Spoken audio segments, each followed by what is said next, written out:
L'estuaire de la Rance, dans les Côtes-d'Armor, était un lieu de pêche et de tourisme. Aujourd'hui, il est envahi par les boues grises. La vase ne cesse de gagner du terrain, les plaisanciers s'y échouent régulièrement, les pêcheurs ont délaissé les lieux. Le phénomène est naturel, mais il est accentué par l'activité de l'usine marémotrice. Enquête signée Linda Kerfa. C'est un petit fleuve breton très apprécié des plaisanciers, la Rance.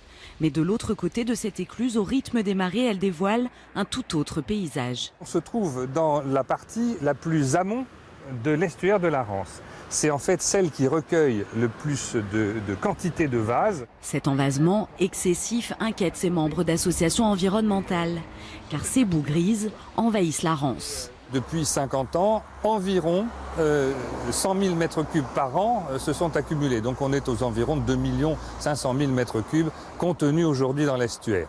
Conséquence, une dizaine de bateaux se sont échoués ici cette année. Des difficultés de navigation qui se répercutent sur les communes le long de la Rance, comme ici, à Dinan. Le petit port breton a vu sa fréquentation baisser de 25% en un an. Aujourd'hui, le message se passe, y compris dans les ports étrangers, que l'accès à Dinan est compliqué par la Rance en raison de la présence de vases. La principale responsable pour les associations, la voici, l'usine marémotrice de la Rance. Avec ce barrage, EDF utilise la force des marées pour produire une électricité renouvelable depuis un demi-siècle.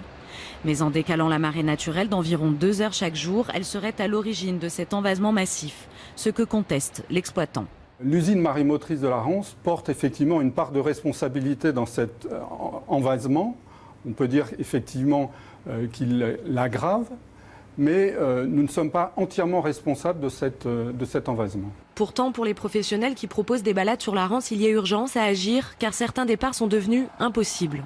Auparavant, on pouvait les programmer. Donc, c'est-à-dire qu'on a un décalage, on est obligé de retirer des dates possibles de programmation sur cette prestation de Dinan-la-Rance. Un rapport du ministère de l'Environnement vient de reconnaître la responsabilité du barrage EDF et préconise le retrait de 250 000 mètres cubes de vases en 5 ans, trop peu et trop court pour les associations. Avec d'autres désaccords comme le financement, ce problème des boues grises de la Rance pourrait encore s'enliser quelques années.